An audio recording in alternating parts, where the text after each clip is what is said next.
Imagine pouring your heart, your finances, countless hours into a project, a creative project, only to face rejection after rejection. Yeah, it happens all the time. Then this figure steps in, right, with a bold, almost unbelievable plan, promising to turn everything around. Right. Today, we're diving into a really wild journey from the music industry archives. It reveals just how far some will go to get a record deal and the truly unexpected twists that can, well, completely unravel even the most cunning schemes. Yeah. Our mission today is really to unpack the fascinating and ultimately quite heartbreaking story of the deceptive art of the record deal. It's all from Kenny Denton's rock chronicle, There Ain't No Rules in Rock and Roll. That title alone suggests we're in for a ride, doesn't it? Absolutely. We're going to explore the elaborate tactics used to get a major international deal, find out the surprising reasons a U.S. deal fell through, and uncover this almost comical secret that finally led to an album being shelved, despite, a massive investment.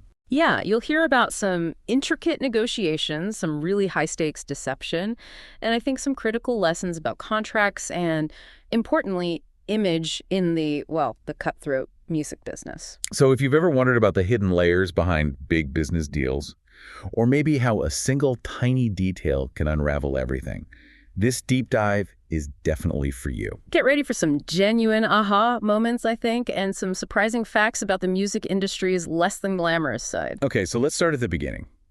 Kenny Denton, back in the late 70s. He's facing rejection after rejection, pouring his own money into an artist he truly believed in. Right. He put in about 15,000 pounds between 78 and 79, which back then... That was a lot of money. A huge sum. Oh, absolutely. Recording a whole album. But despite all that passion, all that investment, the doors of every record company just stayed shut. It's a painfully common story, like you said, that intense belief, but you just can't get the gatekeepers to see it. Exactly. Kenny had pretty much exhausted all his options at this point. So was he just ready to give up? Was that it? Well, just when he thought it was over. An old friend, Dave Myers, Kenny's former manager, actually, he reemerged with this utterly audacious proposition. Dave Myers. Okay. Dave listens to the album. He's genuinely impressed, says he can't believe it hasn't landed a deal. And when Kenny explains all the rejections, Dave, with this, confident swagger, just declares, "You must be approaching this the wrong way." He says, "Give me 6 weeks and I'll secure you a deal that'll not only recover your investment, but also get a release for the album." 6 weeks? After years of nothing? Yeah. It's incredibly bold. What kind of person was this Dave Myers? Well, the book describes him with captivating charm and an enigmatic persona akin to Svengali, that figure known for powerful, almost hypnotic influence. Okay, a real character then. Definitely. It also notes his inclination to exaggerate things. But look, despite knowing this, Kenny was clearly drawn in by the sheer prospect of finally getting his money back and getting the album out there. The power of hope, I guess. Yeah. And charisma. Absolutely. That's the undeniable power of that kind of personality. So Dave wasn't just selling a dream, though. He had a specific financial structure in mind, didn't he, for this plan? He did, yeah. He proposed putting in 4,000 pounds himself initially. From any advance they got, his 4,000 pounds would come out first. Okay. Then Kenny's 15,000 pounds. Anything left over from the advance and any future profits from sales would then be split, half to the artist and the other half split equally between Dave and Kenny. Right. A clear hierarchy, maybe a bit aggressive, but clear. Yeah, but the real genius, or perhaps, madness, was in how he planned to actually get that advance in the first place. Ah, yes, the plan. What Dave Myers cooked up for Polygram. It sounds like nothing short of a masterclass in manipulation. Right. Tell us about the setup. It was meticulous, really. First, he'd meet with Polydor's A&R heads across Europe. The talent scouts. Right. He'd play them just 2 tracks, not the whole album, leave a cassette. And crucially, tell them the Polydor Germany boss already loved the album and would be asking for their opinions soon. Setting the stage. Exactly. Then he did this whirlwind tour, France, Belgium, Netherlands, Spain, just building this carefully orchestrated anticipation, like a pre-sale of interest almost. So he's creating this buzz before the key meeting. How did that play out when he finally met the big boss in Germany, Otto von Stein?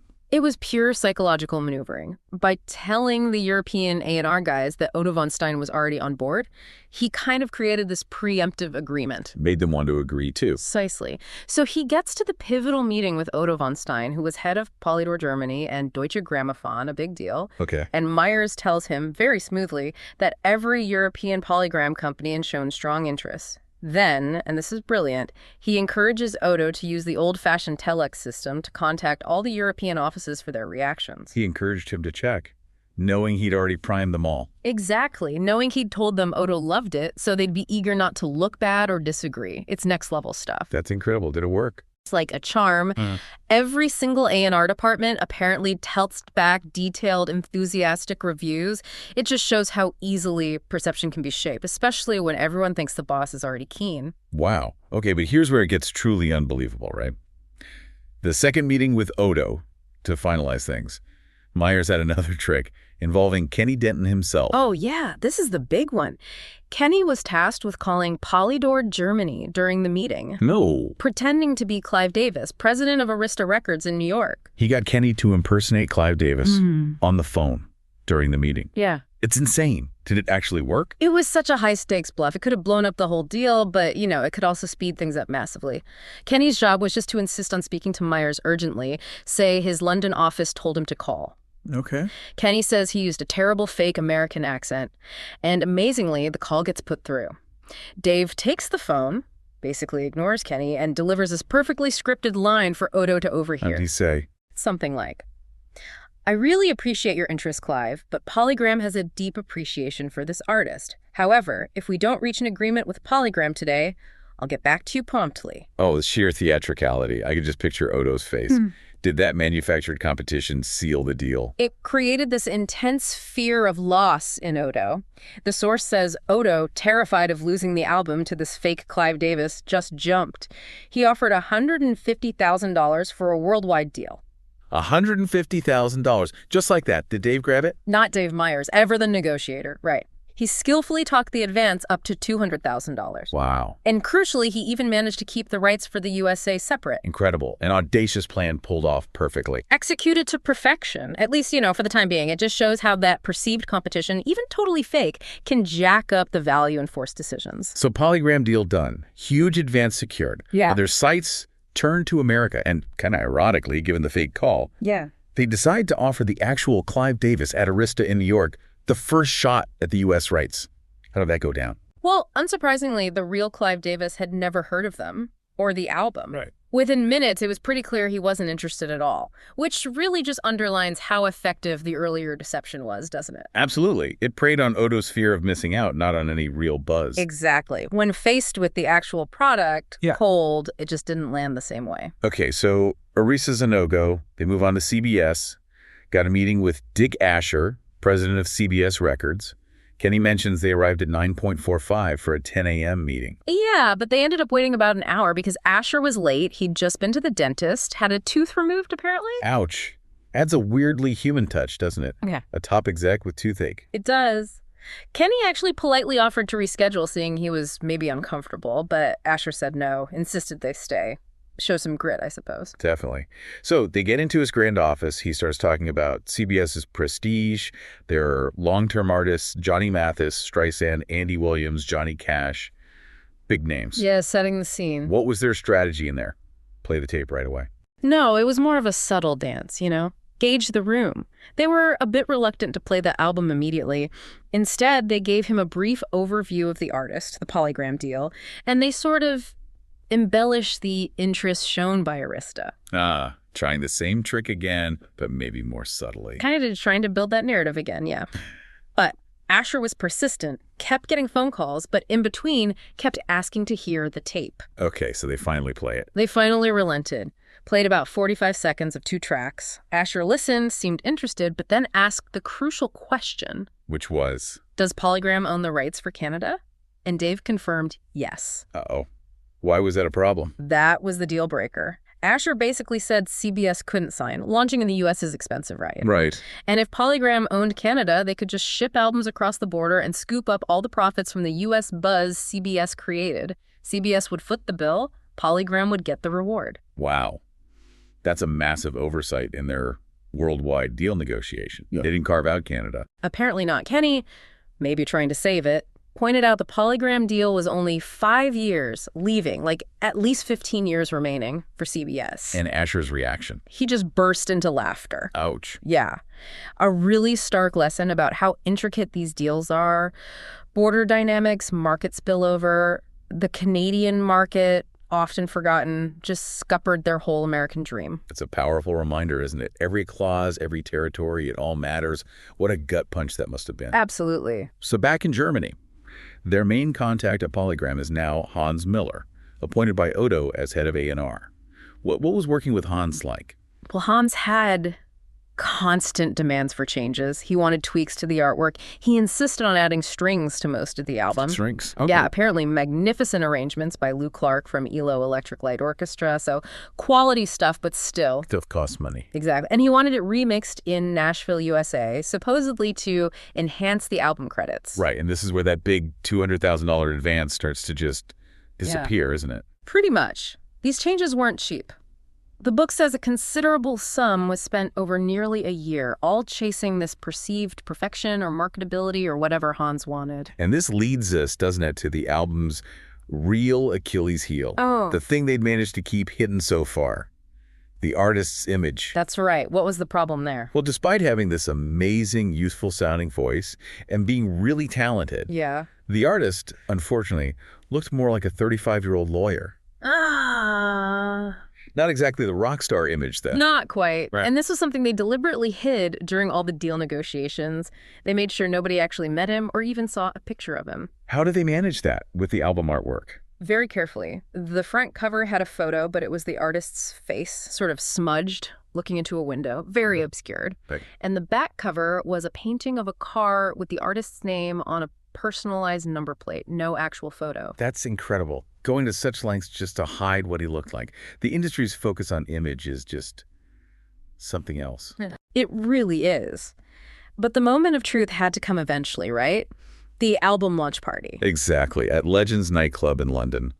They needed a promotional video, but obviously that was a disaster waiting to happen. It would reveal his age instantly. So what did they do? Dave Myers had a plan, I assume. A desperate one.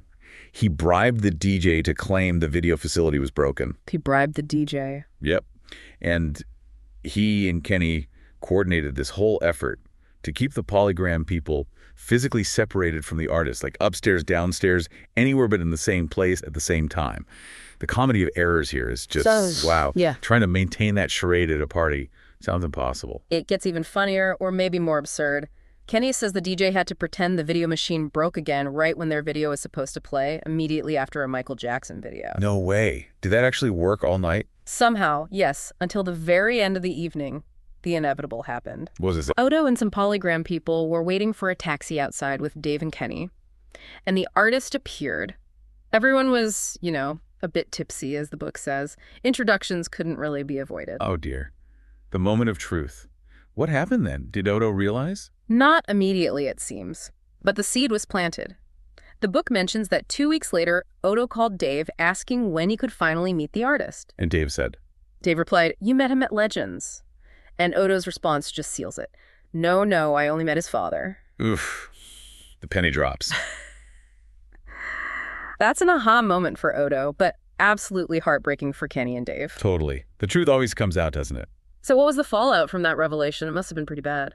The consequences were swift, actually. Within a few months, Odo left Polygram, and Hans, the A&R guy demanding all the changes, he followed soon after. Right, the original champions were gone. Exactly. And here's the crucial bit about how these big companies work. New executives came in, and they showed zero interest in an artist they hadn't personally signed, even though Polygram had already spent a fortune. Even though Polygram had fully funded that huge advance, which was pretty much all spent by then on the strings, the Nashville remixes, the fancy artwork, all the stuff Hans wanted, but the new leadership just didn't care. It wasn't their project. It became an orphan project. Precisely. Yeah. Consequently, the album was just shelved across all territories, dead in the water. Despite all that investment and effort, could they take it anywhere else? They tried. They asked about taking the album to another company with an override, basically letting Polygram get a cut of future profits. But even that request was denied. Wow. So that was it. A truly heartbreaking conclusion. All the emotional turmoil, the time, the huge investment, it all just culminated in the album remaining unreleased, locked away in a vault somewhere. It's such a stark testament to the risks, the unpredictability, I mean, the sheer craziness of the music business sometimes. It really underlines that, doesn't it?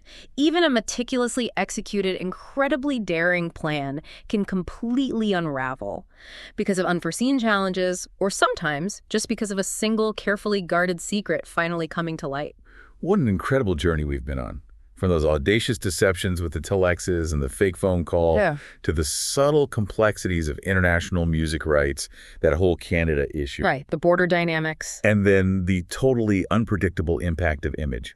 Kenny Denton's story is a truly fascinating deep dive into the real cost of chasing a dream in the music industry. It really highlights how an initial win, I mean, that Polygram deal was a win, but how it can totally unravel because of things you didn't anticipate or, well, the truth finally making its grand entrance. Yeah, this deep dive shows that even the most meticulously planned strategies like Dave Meyers definitely have Oh, it was intricate. can be undone by factors way beyond your immediate control, or by just one single, seemingly minor, but ultimately critical secret. Like the artist not looking the part. It really makes you think about the ripple effects of every single detail in a deal. It really does. So what does this all mean for you listening right now? Maybe consider this. In your own pursuits, whatever they are, how often do you truly anticipate all the potential external factors? Or the internal realities, the hidden bits, that might influence the long-term success of something even after you've had a really great start, a victory? That's a great point. What unexpected hidden truths might be lurking in the deals or projects we undertake? And how might they impact things way down the line, even after those initial wins? Something to definitely mull over until our next deep dive.